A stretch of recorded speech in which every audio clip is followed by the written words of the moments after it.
Hello दोस्तों, मैं आपका मेरे YouTube चैनल ऑल क्लासेस पर स्वागत करता हूं।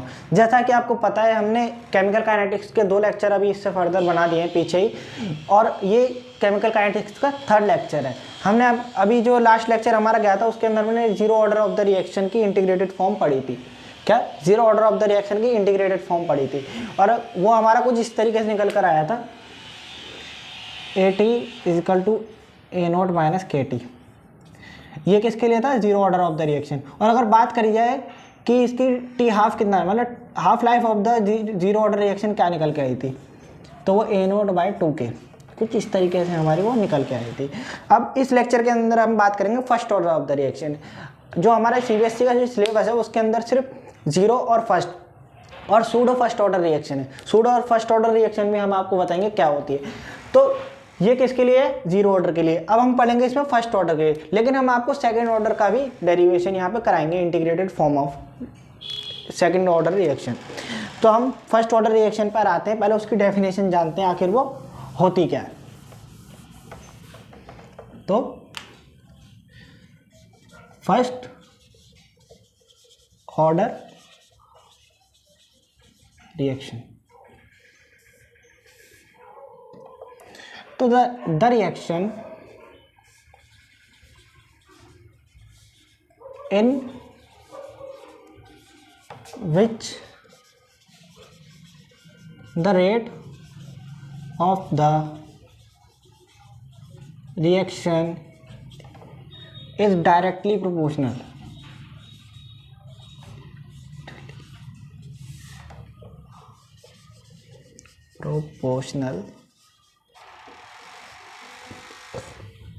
to the first power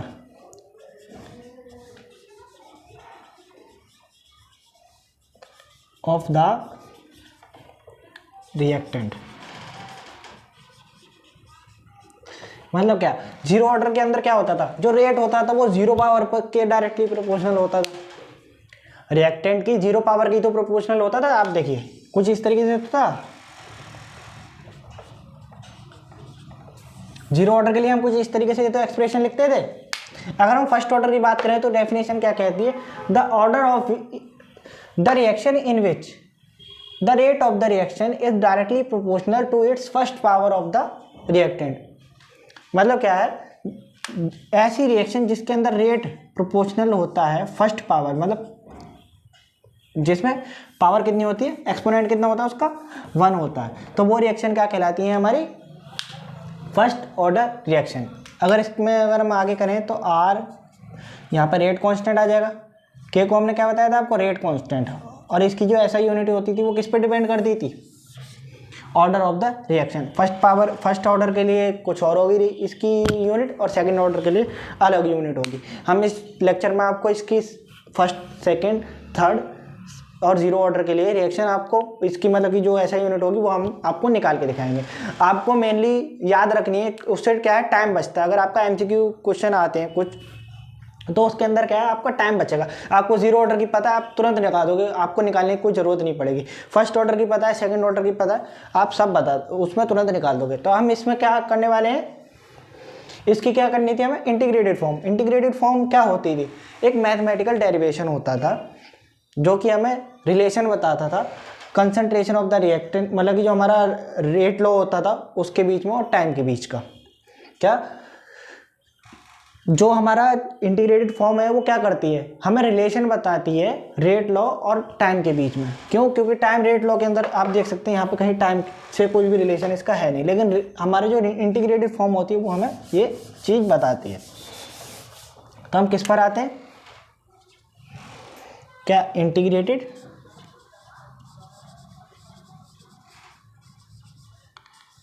form of reaction, form of first order reaction.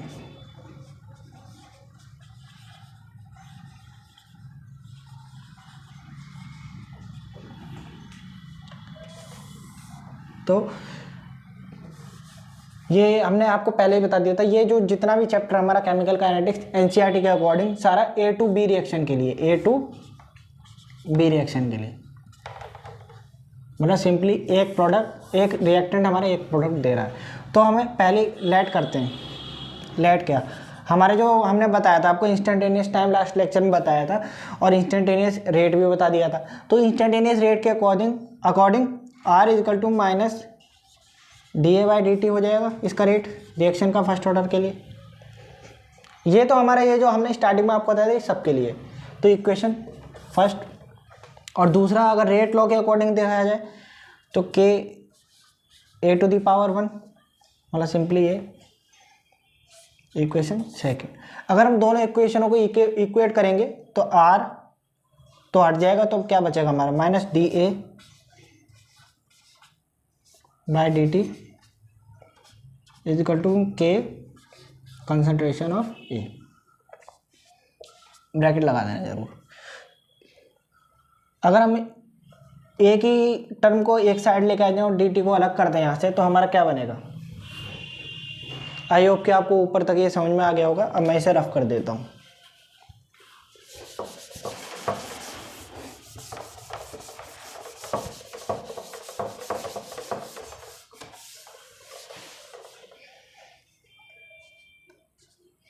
अब इसको आगे लेके जाए minus dA/dt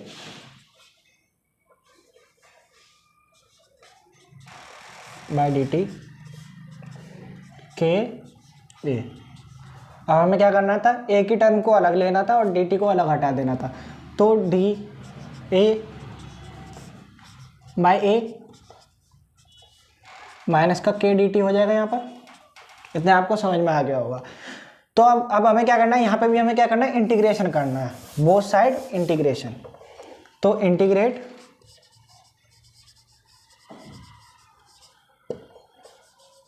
both side at t is equal to मतलब T1 इजकल टू 0। तो कंसंट्रेशन क्या होगी A0। और अगर बात करें T2 पे मतलब T2 इजकल टू T पे कंसंट्रेशन क्या हो जाएगी फिर AT। ठीक है ना। इनिशियल हमारी कंसंट्रेशन क्या है 0 टाइम पे A0, और अगर फाइनल की बात करें तो वो 80 हो जाएगी T टाइम पे। तो अब इसका बहुत सारा इंटीग्रेशन करने देना है dA माइनस K dt। तो ये हमारा एक कंसंट्रेशन कहाँ से कहाँ तक जा रही है, A0 से AT तक जा रही है। और अगर बात करिए टाइम 0 से T तक जा रहा है। तो अब आपको पता है इंटीग्रेशन के अंदर क्या होता था, 1/x का इंटीग्रेशन क्या होता था log x।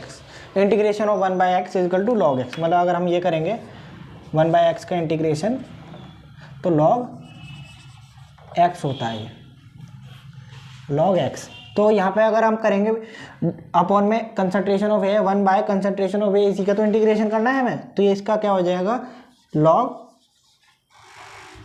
A। और हमारा कहाँ से कहाँ तक जा रहा है, A0 से और A तक जा रहा है, A0 से A तक जा रहा है। बाहर कर देता हूँ इसे, A0 से और A तक। यहाँ की अगर बात करी जाए तो यहाँ पे तो KT बन जाएगा, सिंपली है T-0 माइनस का KT हो जाएगा। अगर इसको हम माइनस करेंगे, इसको अगर ठीक से लिखें final minus initial log AT minus log A0 is equal to में माइनस का KT। तो अगर log AT की बात करी जाए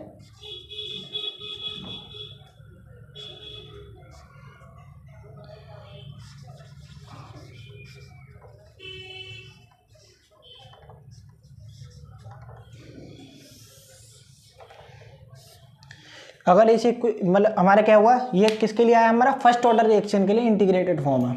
ये किसके लिए, फॉर फर्स्ट ऑर्डर रिएक्शन। ये किसके लिए, हमारा फर्स्ट ऑर्डर रिएक्शन के लिए। अगर बात कर, ये हमारा फर्स्ट ऑर्डर रिएक्शन के लिए किसकी इंटीग्रेटेड फॉर्म आ गई है। और अगर इसका ग्राफ बनाया जाए, जैसे कि हमने जीरो ऑर्डर रिएक्शन में बात करी थी, जीरो ऑर्डर रिएक्शन में इंटीग्रेटेड फॉर्म से हमने एक ग्राफ बनाया था, उस इक्वेशन को किससे हमने रिलेट करा था, y is equal to m x plus c. तो इसके अंदर भी हम y is equal to m x plus c से रिलेट करेंगे, तो ये क्या हो जाएगा y is equal to m x, ये क्या है हमारा एम एक्स, ये हमारा के क्या हो जाएगा स्लोप, माइनस का के, वहाँ पे भी स्लोप था यहाँ पे भी माइनस का के स्लोप है। मैंने बताया था आपको फर्स्ट ऑर्डर और जीरो ऑर्डर के लिए जो स्लोप होगा हमारा वो नेगेटिव जाएगा, लेकिन सेकंड ऑर्डर के लिए हमारा स्लोप बदल जाएगा। तो ये हमारा माइनस का के और ये हमारा क्या है y is equal to m x plus c, मतलब ये हमारा क्या है कॉन्स्टेंट है। तो हम अगर इसका ग्राफ बनाएं तो हम कुछ इस तरीके से बनेगा, आप एक बार खुद ट्राई करके देखिए।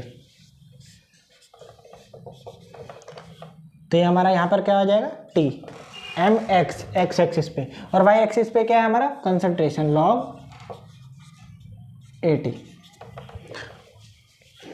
log A नोट कहाँ आएगा, log A नोट कहाँ आएगा एक बार सोचो, y एक्सिस पर कहीं इंटरसेक्ट करता है ना इसको, और हमारा अगर स्लोप की बात करें तो वो कहाँ चला जाएगा नीचे, m is equal to minus का k। ये हमारा क्या है इसका स्लोप बन जाएगा, किसके लिए, फर्स्ट ऑर्डर रिएक्शन के लिए इंटीग्रेटेड फॉर्म का ग्राफ। मुझे लगता है आपको इतना कुछ समझ में आ गया होगा। अगर हम बात करें यहीं से, इसकी भी हाफ लाइफ होगी, मतलब जो जीरो ऑर्डर में हमने क्या करा था, ये सब करने के बाद हमने हाफ लाइफ देखी थी उसकी क्या होती है, चाहे रिएक्शन जीरो ऑर्डर की हो या फर्स्ट ऑर्डर की, हाफ लाइफ की डेफिनेशन तो सबके लिए सेम रहेगी। क्यों, क्योंकि हाफ लाइफ में क्या है, सिंपली एक बात होती है कि कंसंट्रेशन फाइनल जो होती है हमारी रिएक्टेंट की उसकी आधी हो जाती है हाफ लाइफ रिएक्शन के अंदर। क्या, जितने टाइम के अंदर इनिशियल कंसंट्रेशन से और आधी कंसंट्रेशन उसकी हो जाए जितने टाइम में, उसको हम उसकी हाफ लाइफ कहते थे। तो चाहे वो जीरो ऑर्डर हो चाहे फर्स्ट ऑर्डर, हाफ लाइफ तो सबकी सेम रहेगी, डेफिनेशन सबके लिए सेम रहेगी, हाफ लाइफ तो सबके लिए अलग अलग रहेगी। उसके अंदर कुछ और निकली थी और यहाँ पर फर्स्ट ऑर्डर के लिए अलग निकलेगी। तो हम फर्स्ट ऑर्डर के लिए हाफ लाइफ एक बार कैलकुलेट करते हैं क्या आती है। इसको याद रखना फॉर्मूले को, देखो अभी ऊपर लिख देता हूँ इसी से, क्योंकि हाफ लाइफ हमारी निकलेगी। तो क्या है log AT log A note minus KT। कुछ लोग सोच रहे होंगे ये log जो है बेस E में है या बेस 10 में, तो ये जो log है हमारा बेस E में है, क्या है ln है, log E। ये हमारा नेचुरल लॉग में है, अभी लॉग बेस 10 में हम इसे बाद में कन्वर्ट करेंगे। अगर आपको कन्वर्ट करना है आप यहाँ पे भी कन्वर्ट कर सकते हैं। क्या करना होता है, लॉग बेस ई को लॉग बेस 10 में कन्वर्ट करने के लिए 2.303 से हमें मल्टीप्लाई करनी होती है।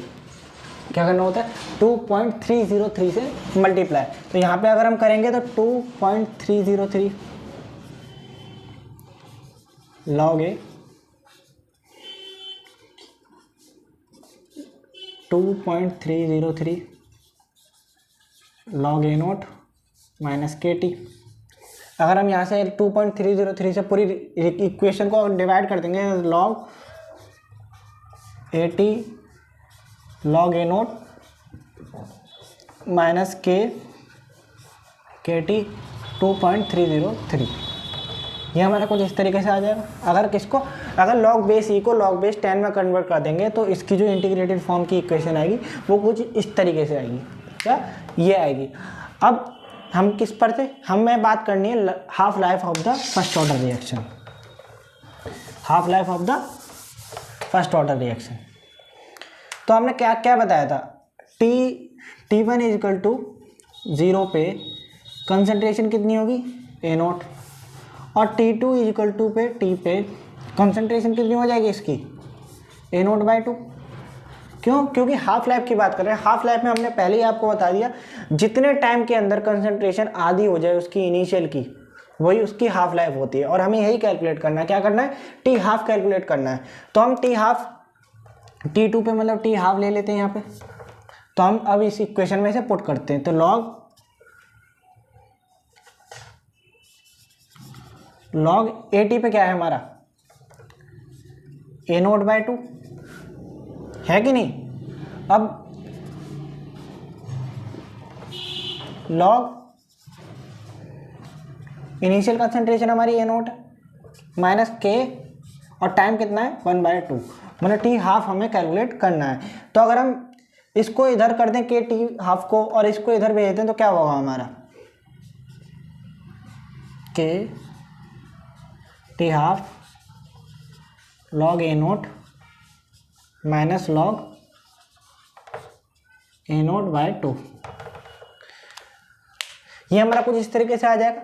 अब आपको एक लॉग की प्रॉपर्टी पता होगी, लॉग की कुछ प्रॉपर्टी होती है, मैं इधर आपको समझा देता हूँ हल्का सा कि लॉग ए इंटू बी क्या होता है हमारा, लॉग ए प्लस लॉग बी। अगर लॉग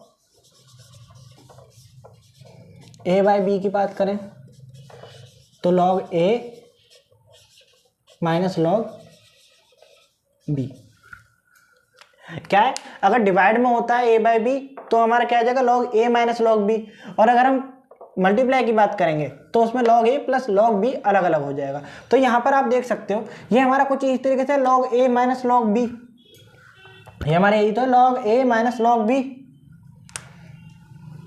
तो के t half is equal to में लॉग ए नोट बाय 2, ये कुछ इस तरीके से हो जाएगा ना हमारा। क्यों, क्योंकि ए अपॉन बी। अब देख सकते हो आप ए नोट से ए नोट चला जाएगा और ए ऊपर चला जाएगा, जो 2 है हमारा ये ऊपर चला जाएगा, तो के टी हाफ इजिकल टू में लॉग ए नोट से ए नोट कट गया 2,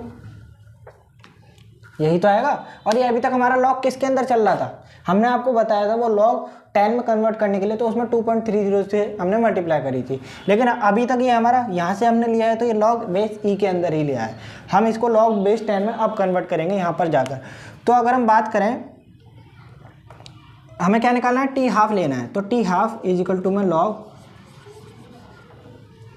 इसको कन्वर्ट कर देते हैं चलो, 2.303 लॉग बेस 10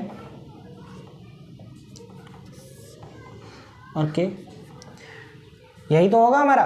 क्यों, क्योंकि हमने इसे क्या करा, इसे लॉग बेस ई को लॉग बेस 10 में कन्वर्ट कर दिया यहाँ पर, और हमने क्या यहाँ से जो के था यहाँ पर चला गया, तो ये क्या बचा हमारा टी हाफ, तो ये हमारा क्या है t half of first order reaction. और अगर हम इसको अगर थोड़ा और ठीक तरीके से लिखें तो ये हमारा कुछ log 2 की वैल्यू क्या होती है, log 2 की वैल्यू होती है log बेस 10 2 की वैल्यू होती है 0.301, आगे और होती हैं, लेकिन हम यही अगर हमें क्वेश्चन के अंदर ली जाएगी तो वो log 2 की जो वैल्यू होगी बेस 10 में 3.301 ली जाएगी। तो मतलब log 2 और इसकी जब मल्टीप्लाई करेंगे तो वो हमारा अप्रोक्स आंसर आपको याद करना पड़ेगा 0.693 बाई के। ये क्या है, t half of first order reaction, यहाँ पे लिख देते हैं t half is equal to में 0.693 बाई के। किसके लिए, ये फर्स्ट ऑर्डर रिएक्शन के लिए टी हाफ। तो आप इसमें इससे एक बात नोटिस कर सकते हो, हमारा जीरो ऑर्डर के लिए क्या आया था, T half A naught by 2 के। आप इसमें ये बात नोटिस कर सकते हो कि हमारी जो टी हाफ के अंदर जो मतलब कि रेट ऑफ द रिएक्शन होता है जीरो ऑर्डर के लिए, वो उसकी रिएक्शन मतलब कि रिएक्शन के अंदर जो इनिशियल कंसंट्रेशन होती है रिएक्टेंट की, उस पर डिपेंड नहीं करता। जीरो ऑर्डर के लिए रेट क्या होता है, आर इक्वल टू के ए टू दी पावर 0। इसमें क्या है, मतलब हमारा जो रेट होता है वो कंसंट्रेशन इनिशियल कंसंट्रेशन पे डिपेंड करता ही नहीं, लेकिन जो टी हाफ होता है जीरो ऑर्डर का वो इनिशियल कंसंट्रेशन पे डिपेंड करता है। और अगर फर्स्ट ऑर्डर की बात करी जाए तो फर्स्ट ऑर्डर में टी हाफ इनिशियल कंसंट्रेशन पे डिपेंड कर ही नहीं रहा। किस पर डिपेंड कर रहा है, सिर्फ के पर, मतलब रेट कांस्टेंट पर ही सिर्फ डिपेंड करता है। तो कई दफ़ा ये क्वेश्चन आ जाता है, क्या हमारा टी फर्स्ट ऑर्डर रिएक्शन का टी हाफ इनिशियल कंसंट्रेशन पर डिपेंड करता है, तो आपको लिखना है नो। क्यों, क्योंकि आप डेफिनेशन लिख दोगे उसकी फर्स्ट ऑर्डर रिएक्शन की और उसके अंदर टी हाफ का ये फॉर्मूला लिखकर आप बता सकते हो। क्यों, क्योंकि इस फॉर्मूले according to this formula t half is not dependent on initial concentration of the reactant. But this is depend on the rate constant value. क्या किस पर डिपेंड करेगा? Rate constant value. अब ऐसे आपसे सेकंड ऑर्डर की रिएक्शन की integrated form पूछ ली जाए तो आप आसानी से बता सकते हो उसको। इसी के साथ हम मिलेंगे आपसे अगले लेक्चर में। अगले लेक्चर में कुछ इंपॉर्टेंट ग्राफ भी हैं आपको फर्स्ट ऑर्डर और जीरो ऑर्डर से रिलेटेड, हम आपको वो भी सिखाएंगे। और जो रेट कांस्टेंट की जो यूनिट होती थी, वेरिएबल होती थी ऑर्डर के अकॉर्डिंग, वो भी हम आपको निकाल के दिखाएंगे कुछ ऑर्डर के लिए। और आपको सूडो फर्स्ट ऑर्डर रिएक्शन भी हम उसी लेक्चर में आपको सिखाएंगे। अगर आपके लिए हमारी ये वीडियो हेल्पफुल रही है तो इसको लाइक करें, चैनल को सब्सक्राइब करें। और आपको अगर इस चैप्टर के PDF नोट्स चाहिए तो हमारा टेलीग्राम चैनल है ऑल क्लासेस के नाम से, उसे ज्वाइन करें और उसमें आपको PDF फॉर्म में नोट्स मिल जाएंगे। मैं उसकी लिंक डिस्क्रिप्शन में प्रोवाइड कर दूंगा। धन्यवाद।